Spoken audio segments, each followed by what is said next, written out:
I could take. But probably what, not like, as much as you because you eat a what, like a gaping pizza? Oh, gaping. Wait, I gotta fart. Gapping.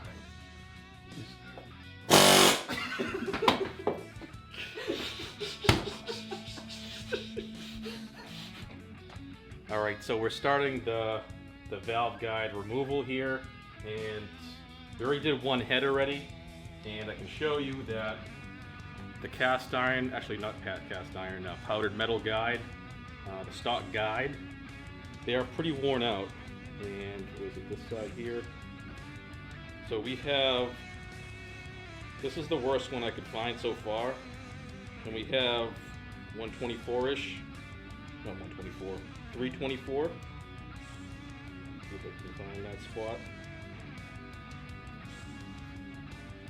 325, and I'm not putting that much pressure on the calipers. So that's a really worn out guide. The actual diameter of the valve stem is 313.6, so that's quite a bit of clearance there. It's a really worn out condition. So we're going to be installing the silicon bronze manganese guides, and we're going to show you the process on how to remove the old ones and to install these guys right here. So I also went ahead and have this 8mm driver for the guides. You have to have this type of attachment for the air hammer. This is 8mm right here. I went ahead and polished this out and made sure I deburred all the edges and kind of put a radius on everything. That way it does not gouge up the new guide material. I'm not worried about the old stuff, but the new stuff has to be installed without damage. So I went ahead and deburred and polished that out. And as I'm going from guide to guide, I make sure it's clean and I put some oil on it. So that's kind of the tool that I'm using. Also, these guides, I have them soaking with PB Blaster. So just to give it some extra penetration in there to break it loose. But it seems like it's doing really well with the air hammer and the driver. It basically vibrates them right out, and they pop out the bottom. I have this set up kind of on some risers here, so we have some clearance in the bottom so the guide can drop and not hit the top of the workbench. So yeah, we'll get started here and kind of work through the process and show you guys what it looks like.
Okay, so the next step will be installing the bronze guides, Now the way I am doing it here, actually take a look at the installed guides right here. We just did one cylinder head, and as you can see, there's no damage on the tips on the front face here, top face of the guide. Came out really nice. So what we're doing is, actually let's talk about what the preparation is. I went ahead and cleaned the bores and the guides with alcohol and used a brush to kind of clean out the bores. This type of brush here.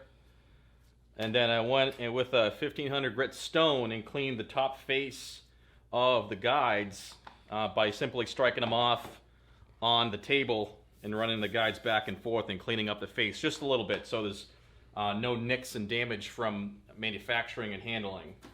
So then after that, I cleaned everything, guides and the cylinder bores, with alcohol with a little squirt bottle, squirted in there and brushed everything through. Then after that, I took a rag with a little dowel, pushed that through there, dried everything out, make sure there's nothing in there. Then I took some compressed air, blew out the bores, and then I sprayed everything down with WD-40. As you can see here, I sprayed WD-40 into the bores of the heads, and I sprayed WD-40 into this tray with the guides. That way it provides some lubrication. So after that, once you're ready to install them, I used this driver that I used to remove them. I installed a copper washer on there, just like that. That way it does not damage the bronze face on this, the top face, when you're driving it in, whether it be with the hammer, by hand, or with the air hammer. So this is going to prevent it from getting all banged up and chewed up on the top. And essentially, we started by hand at first. So we took this. So we started on the first one here. I used this tubing, which is pretty straight. I installed it on the adjacent bore to get kind of my axis to reference. That way I can line these two up and be kind of parallel with each other. I didn't want to kind of hammer this in at an angle or be skewed on it. So I use this as a reference. This is right in there. And I would use that as a guide to keep this nice and aligned. Then I took my brass hammer and I just tapped this in there gently to start it. Probably about what, like a 1/4 inch, 3/8 of an inch.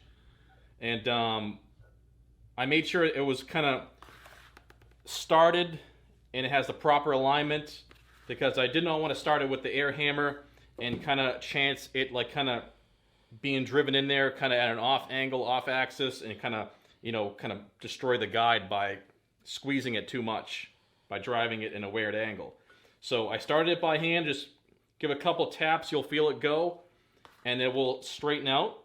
Once you have it in there about 3/8 of an inch, then you can just go to the next one and do the same thing. Use the tubing to give you a reference, and then install it by hand with your hammer. Just tap it right in there. So then after, when I did all 8 of these, then I went ahead and used the air hammer and then put them all the way down until they hit the shoulder here. There's a shoulder on these, as you can see. So I would use the hammer until it came in contact with the inside of the head here, right at the bottom there. And once you see it kind of seat, it will splash the WD-40 outwards. So it's good to have some fluid on there to see exactly when you make contact, because otherwise you don't want to drive it too far into the head. You could damage the guide and cause other kinds of damage. So that's what I did to prepare, and that is the process. So I'll go over that kind of in the next clip and show you the whole cylinder head from start to finish.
because my right arm would hurt, Nick. Trust me, I don't need 2 hands. I barely even need 2 fingers.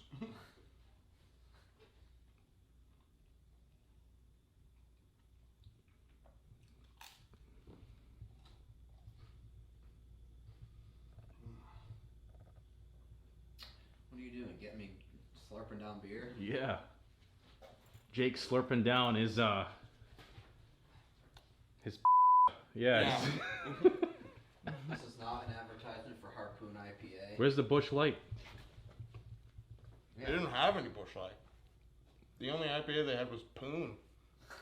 What's Poon? Poon. Like Poontang or Harpoon. Hold on.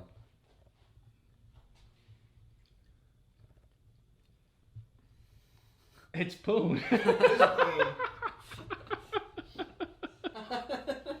Dude, what? Get the From what? From drinking beer? and cheeseburgers. My cheeseburger Hot hamburger locker. sandwiches? My cheeseburger locker right here. Hot hamburger sandwiches. Poon. Pizza. Clayton Bigsby? Extract! No veggies. Yeah. Got some good pizza here. Right, Jake?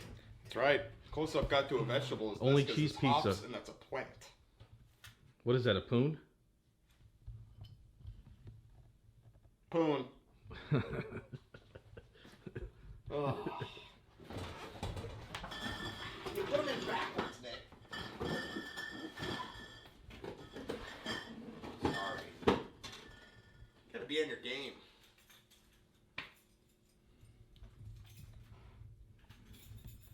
I thought you just pull them out from the top. What do you mean they're in backwards? Well, you put the part that was open in the back, so I had to turn it around. Oh. Goof. Well, why don't you open it from the top? Jake, you gonna have some more pizza? Yeah, I'm just waiting for it to cool down a little bit. I don't want to burn my mouth like this huge bitch over here. What, how many more slices are you gonna like take and eat? I don't know how much more I could take, but probably What, not like- as much as you because you eat a What, you like know, a full pizza. gaping pizza? Oh, gaping. Wait, I gotta fart. Gapping.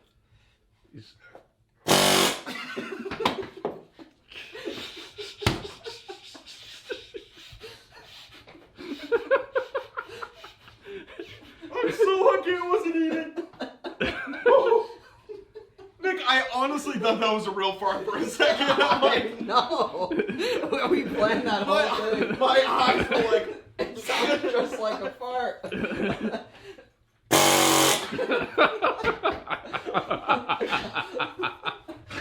That's a very violent fart. Oh man. you probably just shit yourself there, bud. You can say stuff if you want. Just it's gotta What, like things? All right, restart. I'm gonna show off the reamer. The rimmer? Some honing oil. And we can start.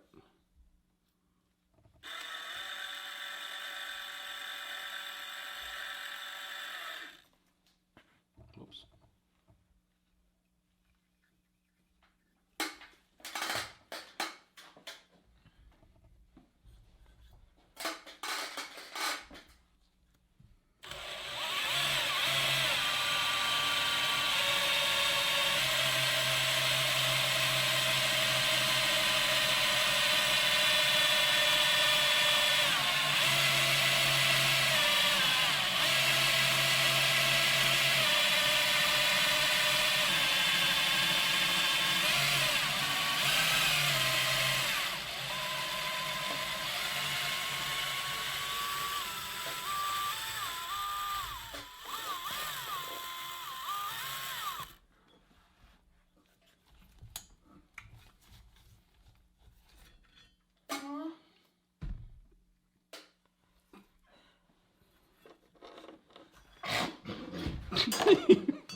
know Jake can't behave. Of course not.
Funny.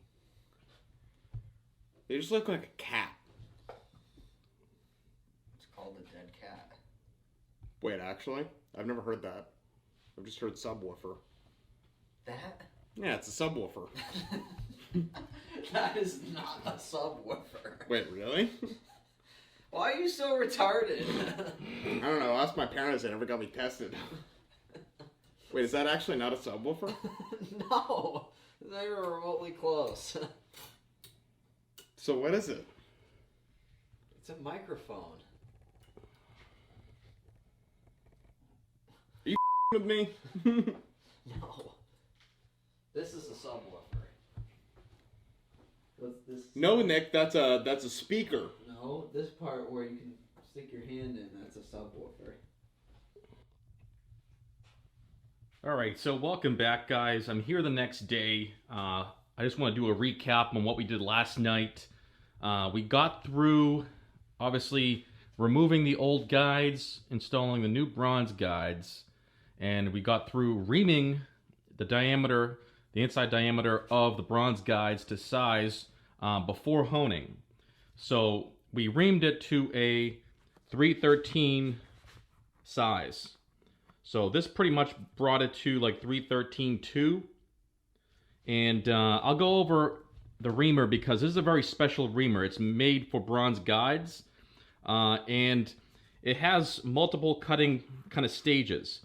So at first I thought that you would use this as a pull reamer and you would install this first and then cut with this stage here first, then go to the final size.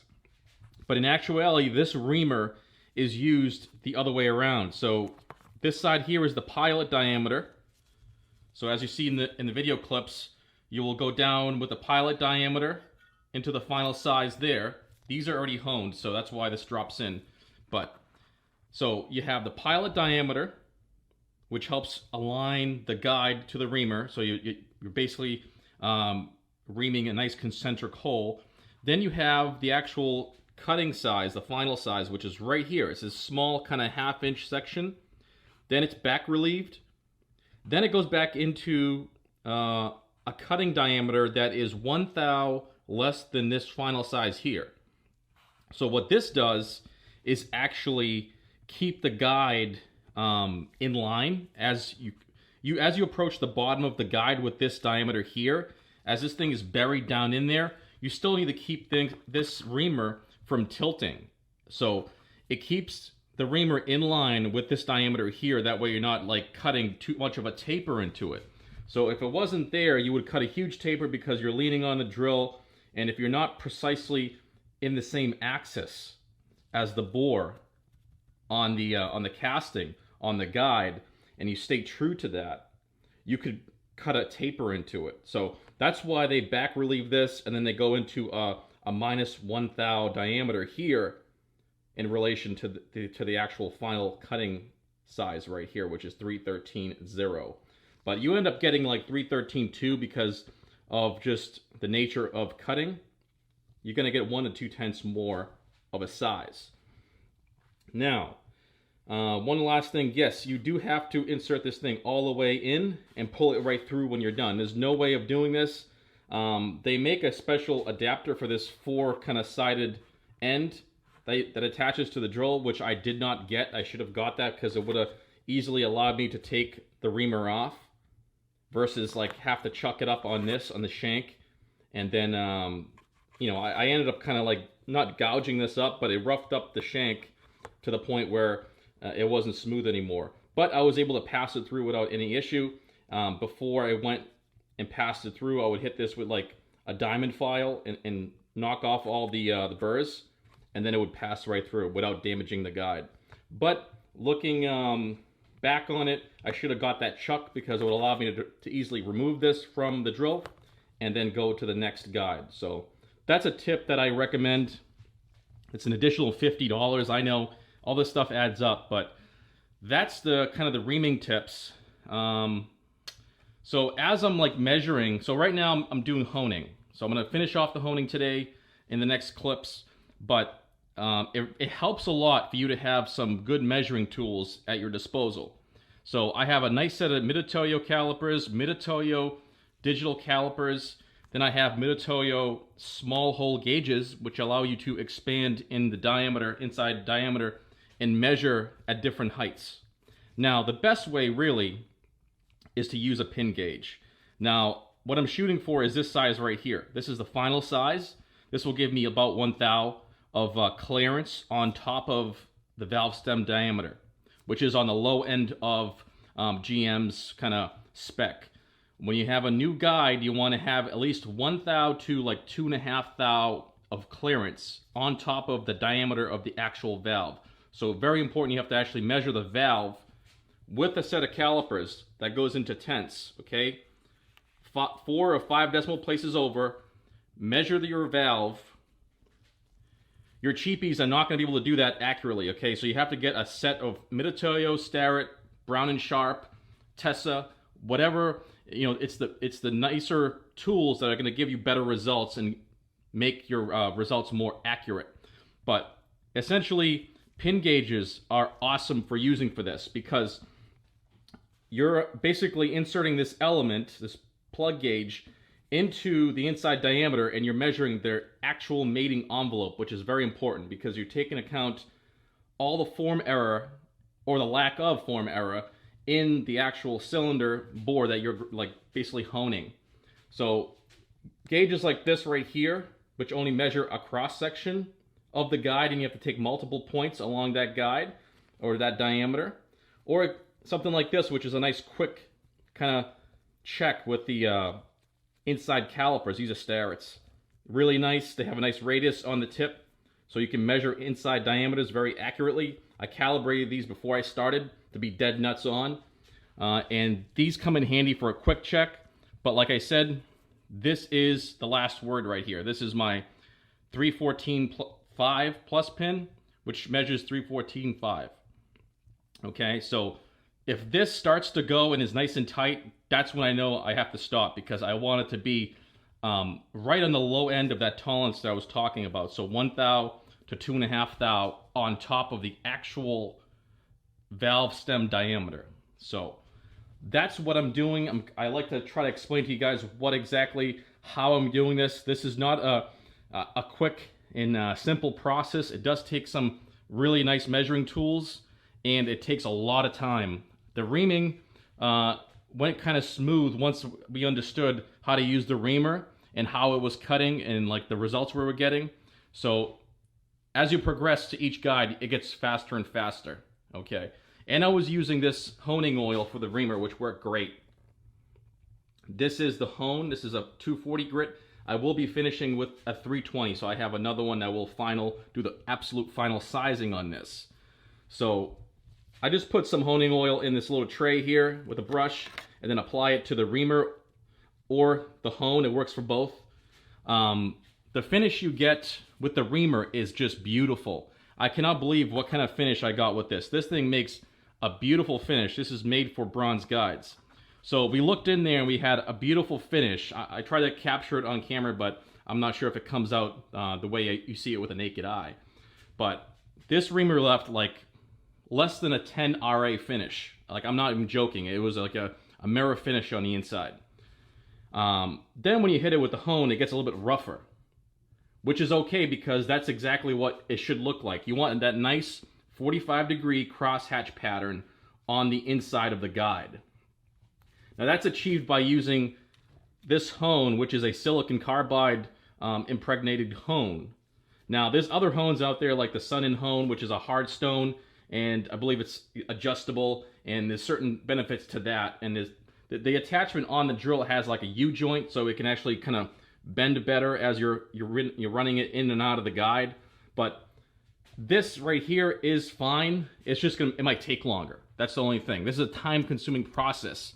We were up till about 12 o'clock last night doing just honing on one cylinder head here, and you have to take your time with it. You'll have to just, you know, go in and out like 20 or 30 times, take a measurement, and then in between measurements, you have to clean the hell out of it, okay? It's really important for you to clean everything with brake cleaner, acetone, denatured alcohol, something, because, and run a patch. I was using these gun barrel patches to clean the bores because they get extremely filled with the slurry from this in the oil. It just builds up like a silvery slurry, and you have to get that out of there in order to measure it. There's no point. If you leave it in there, it's going to scratch up not only this pin gauge that you use for measuring, precision measuring, it's going to gouge up the guide. It's going to leave, you know, striations going, you know, up and down on the guide versus that nice 45 crosshatch pattern. So really important to clean it. The crosshatch pattern is very important to have because it provides more surface area and it holds more oil. Even though the valve seals that go on here will seal off the oil, there is still a minute amount of oil that passes through onto the metal of the valve stem as it's going up and down, which provides lubrication, believe it or not. These valve guides here, because they're bronze, they provide extra lubrication because of the nature of the material. Now, the crosshatch pattern will break in eventually and will burnish and polish out to the actual kind of stroke of the valve guide and the valve stem combination. So don't worry if it looks rough, if it feels rough. That's why I went ahead and got a 320 hone as well, because a 240 does feel rough. Okay, 320 is just a little step above that, just to do the final kind of honing, and I'll bring it down the size, to the final size using that hone. But that's what the recap is. That's kind of the setup I'm using, the tools I'm using. Really important to take your time. This is not something for like a beginner or even like a novice or, you know, any kind of amateur. This is advanced level stuff. If you're not familiar with using reamers and hones and precision measuring tools and being able to keep everything clean and be reliable with your results, don't even do this. Let a shop do it. Send it to Lingenfelter, K-Tech, RPM, who else? West Coast Cylinder Heads. Let them do the work for you. But I'm very experienced when it comes to working in a machine shop and working in aerospace and defense and things like that. Inspection, machining, programming, I've done it all. So I'm very confident in my abilities when it comes to doing this in a freehand style. So with that being said, actually, I'll jump on this right here. So the driver I was using for the guides. So I have the air hammer here. Let's put this down and I'll show you. So these copper washers I was using, these actually are sacrificial because they end up getting all busted up and flattened. If you can see there, they mushroom over. So you will have to change these out. Now this is a good idea because it prevents damage on the guide. I really do not plan on cutting the face on the guide and bringing it down lower because these are pretty much to size. I measured the height of the stock ones and it was 679 thousandths. These are sitting at 699 thousandths. So 20 thousandths higher. I will look into it to see if I have to shave these down a little bit, but I doubt it. So that's one thing to keep in mind, is that when you put in these bronze guides, they are taller, so make sure they work with your kind of configuration of springs and whatever rocker arms. And yeah, these copper washers really came in handy. I used a total of 3 of them to get the job done. But they do mushroom over, and they protect not only the driver tool, they protect the bronze guide. So that's the recap. I'm going to go ahead now and show you some clips of me honing the rest and the remainder here of the valve guides to size, and this will take some time. This most likely will take me another 5-6 hours to do correctly. So I'm just going to take my time today and finish it out and show you guys some clips of me honing.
All right, I am so happy that I'm done with these cylinder heads now, because honing those guides was not an easy thing. It really took a lot of time. So I'm glad it's over. Now I have the 314 5-pin. It will go, but goes kind of with like a slight snug fit through all the guides. That means it's perfect. That'll put me right in the low end of the tolerance. So with the actual intake guide and exhaust guide being 313.6, with this passing through here, so 314.5 passing through, that puts me right there at that cusp of 314.6, giving me 1 thou. So I'm gonna run it on the low end of the tolerance, because these bronze guides will wear in a little bit. So, and with heat, they will expand and open up. So I'm really happy with everything, how it came out. I actually went ahead and just honed all the guides with the 240 grit honing brush, because the 320 was a little too fine, and what was happening is it broke in really fast, and it just did not have enough kind of longevity to do all the cylinder heads. But I went ahead and used the 240 grit brush. That worked out good because it breaks down nicely and it smooths out, so it ended up giving a really good finish on the inside of the guides. The 320 would be good if you want to do a light touch-up at the very end, because it does not last. That's kind of the whole situation I ended up being in. If you're taking off 5/10 to 1/1000 of material, even just say 5/10 of material, that would be too much for the 320 honing brush. You basically want to only take off like 1 or 2 tenths with that honing brush, and to do 2 cylinder heads, you're going to need 2 brushes if you want to go that route. But I went with the 240 and did a second pass after I did my initial pass. My initial pass, I made sure that this pin would fit here. So the 314 minus, which is a 313.8 pin, okay? If you don't know what that minus means, it means it's minus 2 tenths. So like I was saying, I started off with making sure this would pass on my very first pass. That basically would leave me with a thou or just under a thou to remove from material for the second pass, which I would hone in a little bit closer and take more time. But this is the pin that goes now, and it goes with a slight, drag on it, but it goes all the way through. So I'm happy with that, and that should give me good wear characteristics and should hold the valve stem nice and tight in there, but with allowing for plenty of clearance for oiling and etc. So now these things are done, I can finally send them out to K-Tech and get ported, do a valve job, and also they will blend in the bowl to the valve job as well. So it's kind of a package thing. So I'll send these out now, they're ready to go. And the last thing I have to do is actually wash them. So I blew them all out, got all the crap out of them, but I plan on putting them in my dishwasher and doing like a hot rinse on them to get rid of all the oils and everything.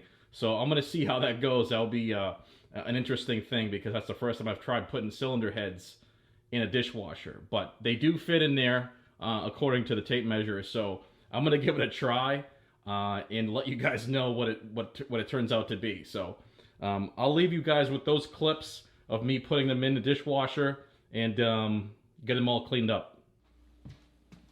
So this here is how you clean cylinder heads in America.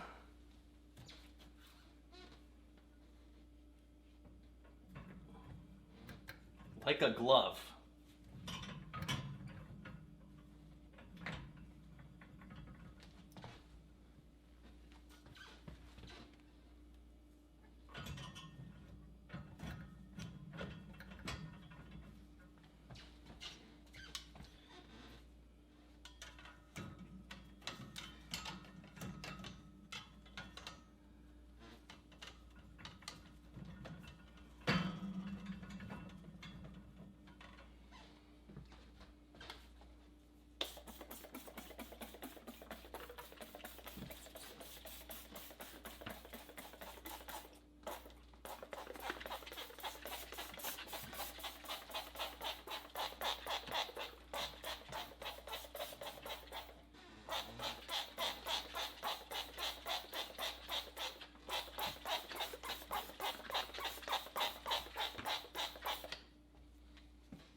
Alright guys, I hope you guys enjoyed the video, and if you have any questions or comments, please place them down below. And if you haven't subscribed to the channel already, please go ahead and do so. I want to thank you guys for watching, and I'll see you on the next video.